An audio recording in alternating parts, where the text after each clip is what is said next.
स्वागत है आप सभी का इस बुलेटिन में। आरबीआई ने रेपो रेट में बढ़ोतरी की है। एकदम से लोगों को चौंकाया है। आरबीआई ने रेपो रेट में 40 बेसिस अंकों की बढ़ोतरी की, यानी कि 0.40 की बेसिस आरबीआई की तरफ से रेपो रेट में किया गया है और अब 4 से बढ़कर 4.40% रेपो रेट हो गया है। आरबीआई के ऐलान के बाद शेयर बाजार में भारी गिरावट दर्ज की गई है और इसके बाद इसका नतीजा है, जो इसका असर होगा, इस बात को भी समझना जरूरी है। आम लोगों के लिए कर्ज लेना अब महंगा हो जाएगा। ईएमआई जो बनेगी वो महंगी हो जाएगी, क्योंकि रेपो रेट वो रेट होता है जिस पर बैंक आरबीआई से कर्ज लेता है, और अगर महंगा कर्ज लेगा कोई भी बैंक तो वो अपने ग्राहकों को महंगा कर्ज ही देगा। इसलिए कहा जा रहा है कि इस बढ़ते रेपो रेट की वजह से ईएमआई में बढ़ोतरी होगी, कर्ज महंगा हो जाएगा। और ऐसा रेपो रेट को बढ़ाने का ऐलान आरबीआई की तरफ से इसलिए किया गया है ताकि मार्केट में जो लगातार महंगाई दर बढ़ती जा रही है, महंगाई दर को कंट्रोल करने के लिए, लिक्विडिटी जो बढ़ी है उसे कंट्रोल करने के लिए इस फैसले पर ये फैसला आरबीआई को लेना पड़ा है ताकि महंगाई दर पर किसी तरह से कंट्रोल किया जा सके। तो रेपो रेट में बढ़ोतरी करने का फैसला अब 4 से बढ़कर 4.40 रेपो रेट हो गया है।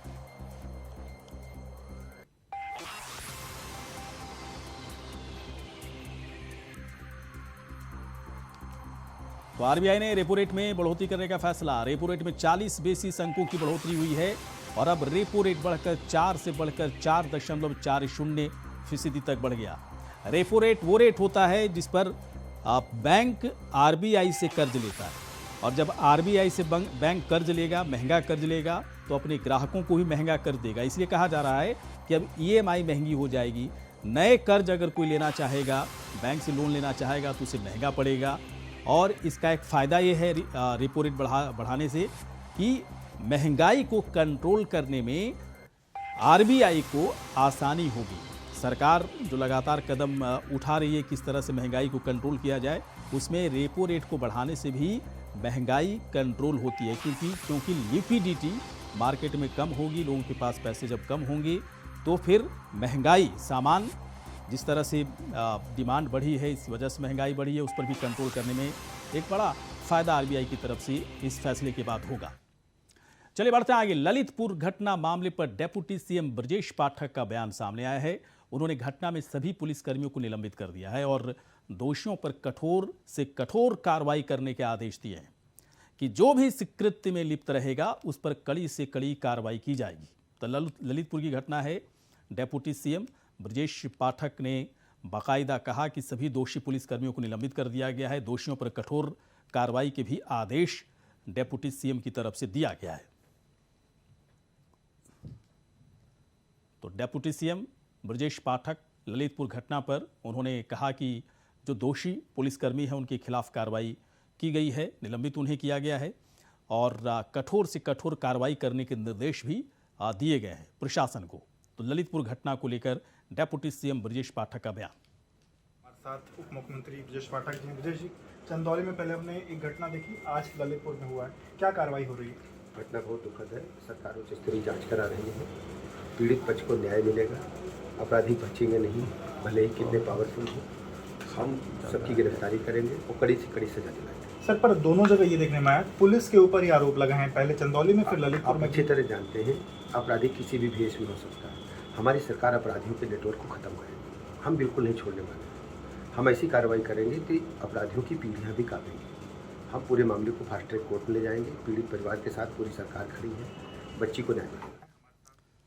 चले बढ़ते हैं आगे। यूपी के ललितपुर में नाबालिग लड़की के साथ गैंगरेप की घटना से हड़कंप मच गया। तो वहीं मामले में अब प्रदेश के अपर पुलिस महानिदेशक law and order Prashant Kumar का कहना है कि इस दुर्भाग्यपूर्ण घटना की सूचना मिलने पर तत्काल इंस्पेक्टर के खिलाफ कार्रवाई की गई।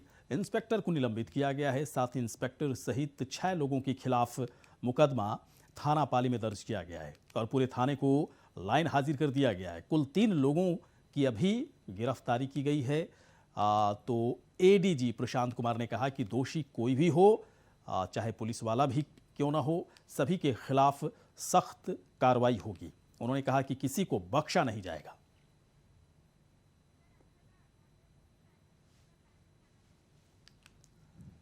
तो इस पूरे मामले में सीधे तौर पर एडीजी की तरफ से कहा गया किसी को बख्शा नहीं जाएगा, चाहे दोषी कोई भी हो, चाहे पुलिस वाला ही क्यों ना हो, उसके खिलाफ सख्त से सख्त कार्रवाई की जाएगी।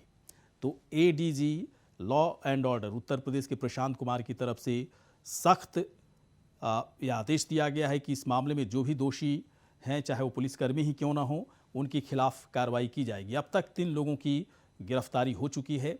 एडीजी प्रशांत कुमार की तरफ से कहा गया कि ललितपुर मामले में जो भी दोषी होगा, चाहे पुलिसकर्मी ही क्यों ना हो, उसके खिलाफ सख्त कार्रवाई की जाएगी, किसी को बख्शा नहीं जाएगा। और इस घटना को लेकर, ललितपुर की घटना को लेकर, जहां पूरे प्रदेश में इस वक्त सियासी बयानबाजी चल रही है, लेकिन वहीं पुलिस की तरफ से इस पूरे मामले को लेकर साफ कह दिया गया है कि चाहे इस मामले में कोई भी दोषी हो, चाहे पुलिसकर्मी ही क्यों ना हो, उन्हें बख्शा नहीं जाएगा, उनके खिलाफ सख्त से सख्त कार्रवाई की जाएगी। दुर्भाग्यपूर्ण घटना की सूचना जैसे ही मिली है, तत्काल थानाध्यक्ष को निलंबित करते हुए उनके विरुद्ध तथा अन्य नामजद व्यक्तियों के विरुद्ध अभियोग थाना पाली पे पंजीकृत किया गया है। इस संबंध में डीजीपी के द्वारा वहाँ के डीआईजी झांसी को ये जांच दी गई है। इसमें जो भी व्यक्ति दोषी है उसके विरुद्ध कार्रवाई। और वहीं योगी सरकार में कैबिनेट मंत्री स्वतंत्र देव सिंह ने समाजवादी पार्टी सुप्रीमो अखिलेश यादव पर जोरदार हमला बोला। उन्होंने कहा कि वो अपनी सरकार का समय भूल गए हैं, जब परिवारवाद, राज्य में गुंडागर्दी, वंशवाद, नियुक्तियों में भ्रष्टाचार हो रहा था। दरअसल हाल ही में अखिलेश यादव ने ट्वीट करते हुए कहा कि बीजेपी पर तंज कसा था कि देशवासियों के पेट डेटा से नहीं बल्कि भोजन से भरेगा, उन्हें भोजन चाहिए, जिसका जवाब आज स्वतंत्र देव सिंह ने दिया। आपको बता दें कि प्रदेश सरकार में मंत्री आज मुरादाबाद के सर्किट हाउस में कार्यकर्ताओं की मीटिंग लेने के बाद मीडिया से बातचीत करने के दरमियान उन्होंने सीधे तौर पर अखिलेश यादव पर निशाना साधा।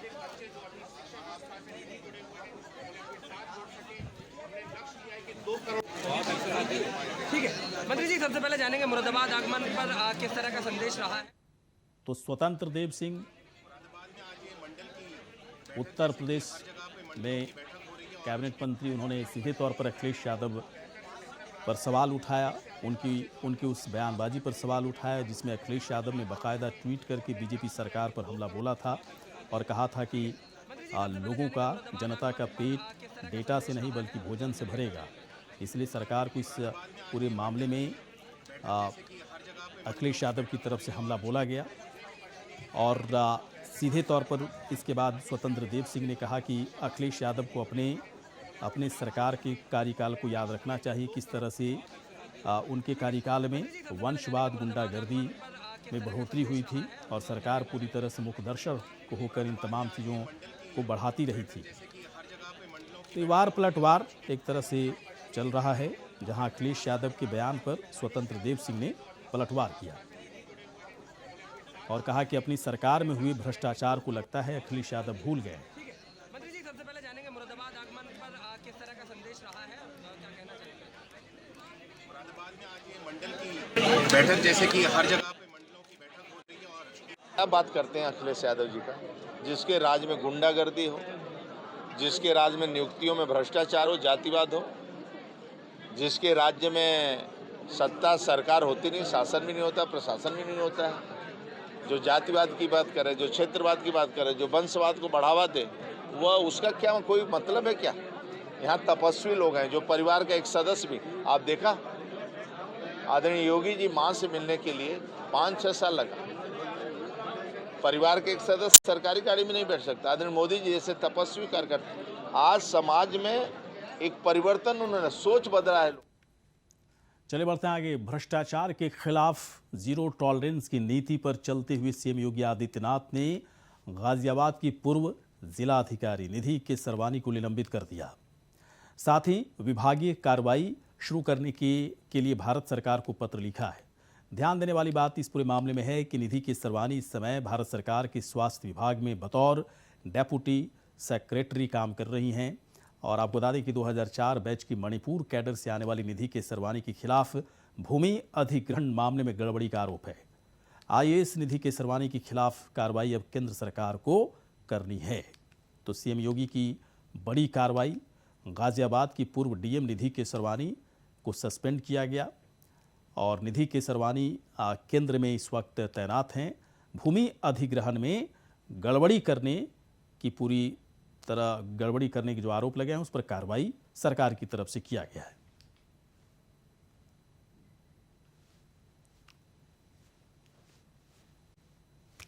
चले बढ़ते हैं आगे। जातीय जनगणना को लेकर बिहार के नेता प्रतिपक्ष तेजस्वी यादव ने एक बार फिर सरकार को घेरा।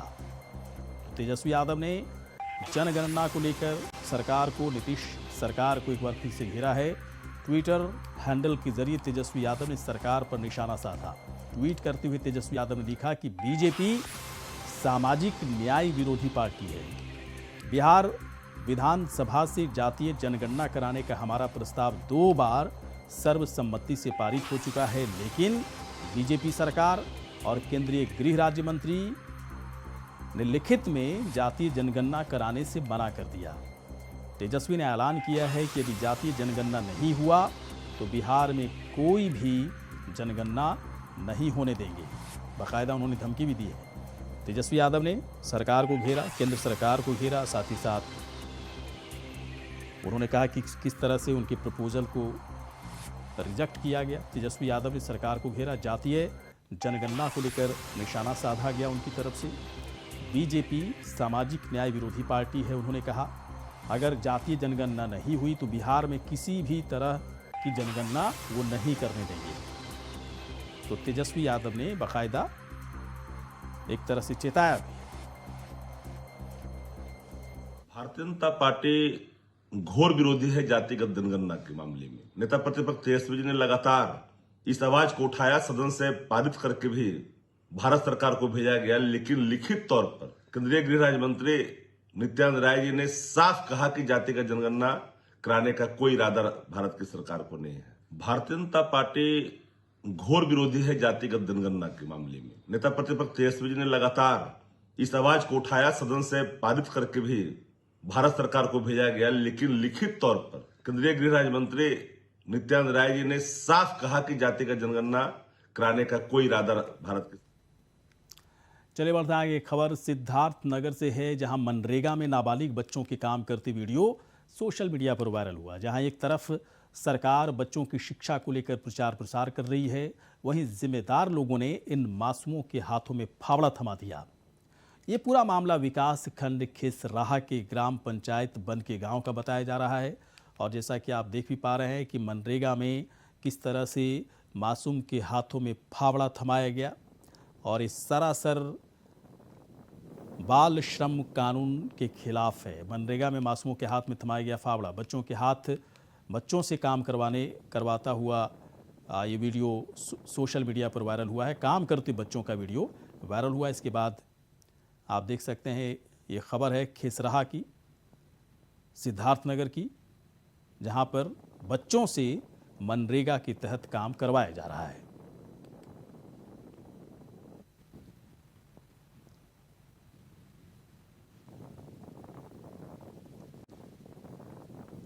तो सिद्धार्थनगर की खबर, जहां पर देखिए मनरेगा के तहत किस तरह से नियम कानून का बड़ा उल्लंघन किया गया, और मनरेगा के तहत जो काम एक्चुअली जो निर्धारित जो काम थे उस काम में देखिए बच्चों को लगाया गया है।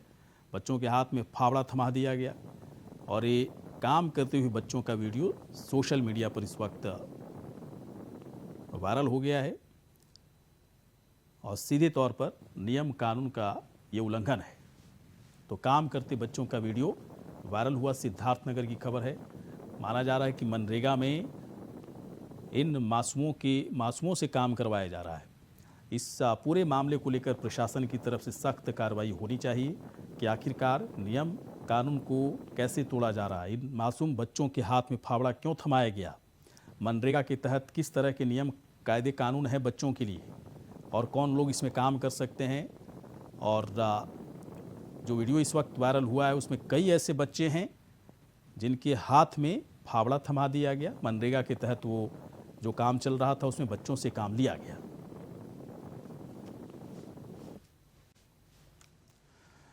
वहीं दिल्ली में तैनात आईएएस अधिकारी के सारंगी ने गाजियाबाद नगर कोतवाली में एफआईआर दर्ज कराकर आरोप लगाया कि युवक अब्दुल रहमान ने उनकी इकलौती बेटी डॉक्टर हर्ष भारती सारंगी से बड़ी साजिश के तहत शादी की है। इसके पीछे उसका मकसद लव जिहाद के तहत बेटी का धर्म परिवर्तन कराने का है। शादी कराने वाली 2 संस्थाएं भी इस साजिश में शामिल है। पुलिस ने संस्थाओं के पदाधिकारियों से जवाब तलब किया है। वहीं गाजियाबाद पुलिस के कप्तान मुनिराज ने बताया कि शिकायत मिलने पर मुकदमा दर्ज कर लिया गया है। अभी पुलिस जांच कर रही है कि लड़की और लड़कों से पूछताछ के बाद जो भी तथ्य सामने आएंगे उनके मुताबिक कार्रवाई की जाएगी। गाजियाबाद में थाना कोतवाली अंतर्गत एक एफआईआर दर्ज हुआ है। 420 का एक मुकदमा लिखा है। लड़की की पिता ने एप्लीकेशन दिया है। हमारा लड़की का उनका हस्बैंड द्वारा चीटिंग करा के शादी करा, इस तरह का लिखा है एफआईआर। अभी उन लोगों ने 2018 में शादी कर लिया दोनों लोगों ने।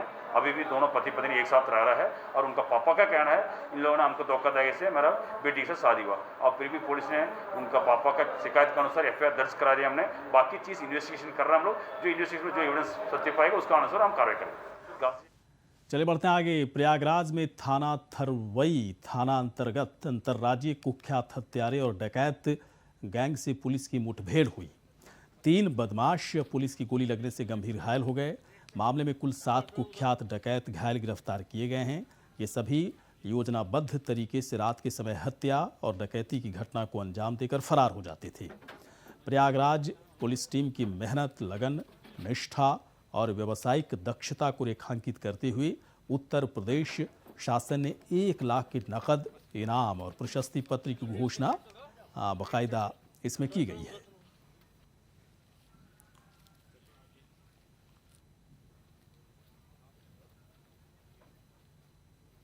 तो हत्यारे और डकैत गैंग से मुठभेड़, पुलिस ने 7 लोगों को गिरफ्तार किया है। 3 बदमाशों को गोली लगी है, इसके बाद घायल हुए हैं। पुलिस टीम के लिए भी इस पूरी घटना के बाद इनाम का ऐलान किया गया। तो 3 बदमाश को लगी है गोली लगने के बाद घायल। इसके बाद तीनों को अस्पताल में भर्ती किया गया है। प्रयागराज की घटना है जहां पर पुलिस की तरफ से बड़ी सफलता हासिल हुई है। हत्यारे और डकैत गैंग से पुलिस की मुठभेड़ हुई जिसमें 3 बदमाशों को गोली लगी है।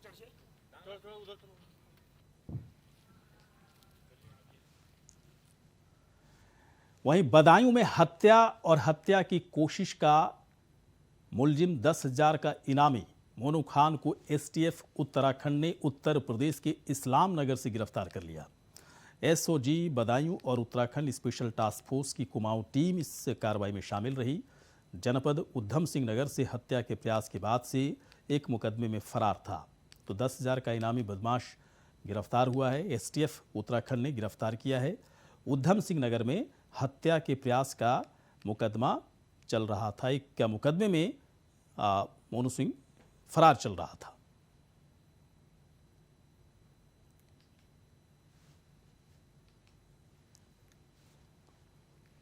वहीं संभल में ईद की नमाज के बाद 2 पक्षों के बीच जमकर बवाल हुआ। संभल जनपद के असमोली थाना क्षेत्र के सदिरनपुर गांव में पुरानी रंजिश के चलते 2 पक्षों के बीच जमकर संघर्ष हुआ। दोनों पक्षों के बीच बवाल में जमकर पथराव और ताबड़तोड़ फायरिंग हुई, जहां बवाल के दौरान 2 बच्चों सहित 4 लोगों को गोली लगी है, घायल हुए हैं। और इस हंगामे के बाद से गांव में पूरी तरह से तनावपूर्ण माहौल बना हुआ है और भारी पुलिस बल मौके पर तैनात कर दिया गया। घटना का आप देख सकते हैं, बाकायदा एक वीडियो भी इस पूरी घटना का वायरल हो रहा है। लेकिन फिलहाल एहतियातन गांव में भारी पुलिस बल की तैनाती की गई है। वहीं गांव में बवाल के बाद पूर्व प्रधान सहित कई लोग गांव से फरार हो गए। वहीं पुलिस बवाल को लेकर मामले की जांच पड़ताल में जुटी हुई है।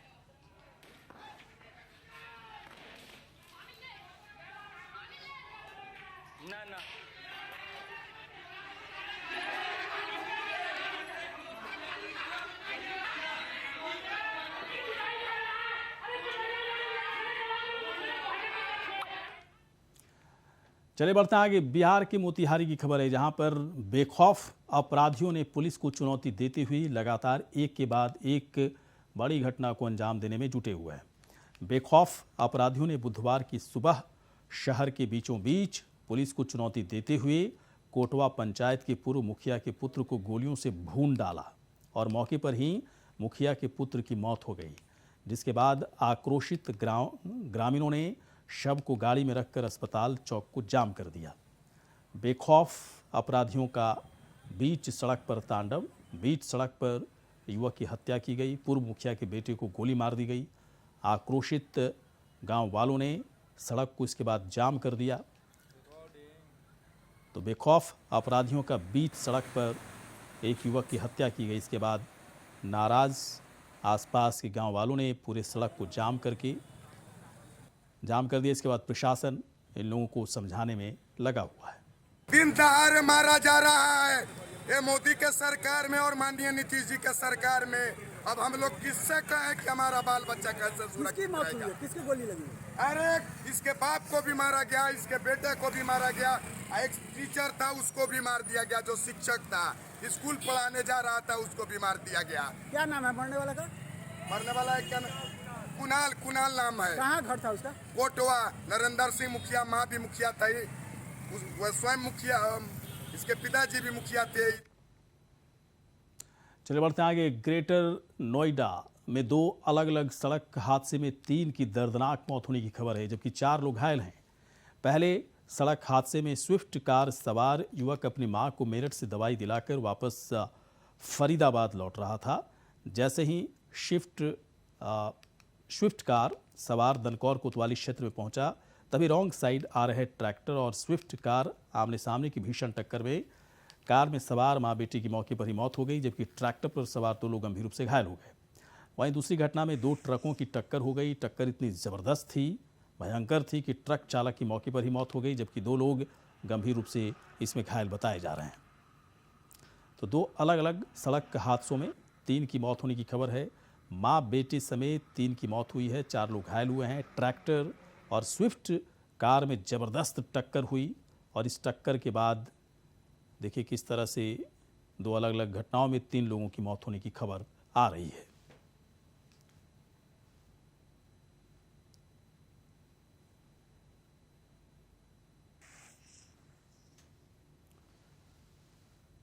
तो नोएडा में 2 अलग अलग घटना में 3 लोगों की बड़ा हादसा हुआ है, 3 लोगों की मौत होने की खबर आ रही है। 2 अलग अलग सड़क हादसे में 3 लोगों की मौत, माँ बेटी समेत 3 की मौत हुई है, 4 लोग घायल बताए जा रहे हैं। और चलिए इसी के साथ बुलेटिन में इतना ही। आप देखते रहिए इंडिया वॉइस।